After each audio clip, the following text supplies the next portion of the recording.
Halina't pag-usapan natin to mga idol. Kamakailan lang ay lumabas nga sa balita na may isang player umano na inalok ang SDP, yun ay para maglaro sa Gilas ngunit napakalaki ang hinihingi nitong bayad na walang iba nga kundi si Mikey Williams matapos magbigay ng clue ang Filipino basketball insider na si Snow Badwa. Nasa ngayon nga ay hindi pa rin nakikipag-usap si Mikey Williams sa talk and text dahil humihingi ulit siya ng panibagong kontrata sa team kung saan ay wala na rin siya sa lineup ng talk and text para sa East Asia Super League na tournament sa Japan. Nagsimula kasi ito noong magkaroon siya ng offer mula sa NBA G League, kung saan ay tinapatan ito ng talk and text noon, at binigyan siya ng 3 years max contract na mayroong agreement sa team na pwede siyang makipag-renegotiate ulit.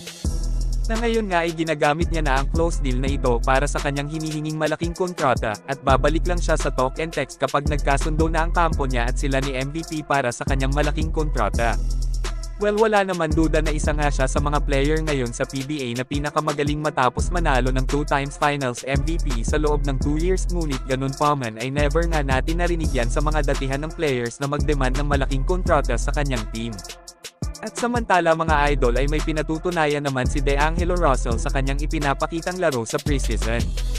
Na matatandaan siya ang pangunahing players noon na inaasahan ng Lakers na dapat ay mag-step up contra sa Denver Nuggets noon. Ngunit kinuyog nga siya ng samut-saring batikos ng mga fans mula sa pagiging former All-Star ng Lakers. Nasa ngayon nga ay may tinatawag ng Big Three ang Lakers na ayon sa report ay hindi si DeAngelo Russell ito, kundi si Austin Reeves dahil sa magandang ipinakita nito sa USA team noong FIBA World Cup kung saan siya na ang ikinoconsider na bahagi nila LeBron James at Anthony Davis bilang Big Three ng team, at sa pagkuha ng Lakers kay Gabe Vincent noong off-season ay isang malaking tanong nga ito para sa fans kung sino sa kanila ang dapat ilagay sa pwesto bilang starting point guard position, na maging sa mga NBA analyst ay pinagdidebatihan na din ito.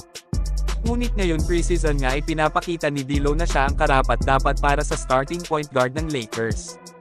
Bukod kasi sa passing ability ay napakataas din ang kanyang shooting percentage mula sa 3-point line hanggang sa mid-range, at makikitang nag-improve din ang kanyang depensa lalo na sa mga hustle time, na matatanda ang naging problema niya noong nakaraang season, kung saan sa naging laban noon ng Lakers versus Denver Nuggets sa Conference Finals ay makikitang hindi na siya ipinapasok sa 4th quarter kundi si Dennis Schroeder na mas better sa kanya noon pagdating sa mga hustle defense. Subalit hanggang kailan ba magiging ganito kaganda ang inilalaro ni DeAngelo Russell mga idol, at paano niya ba pananatilihin ang pagiging consistent sa bawat laro lalo na sa mga crucial games or kinakailangan manalo ng Lakers sa paparating na regular season at playoffs?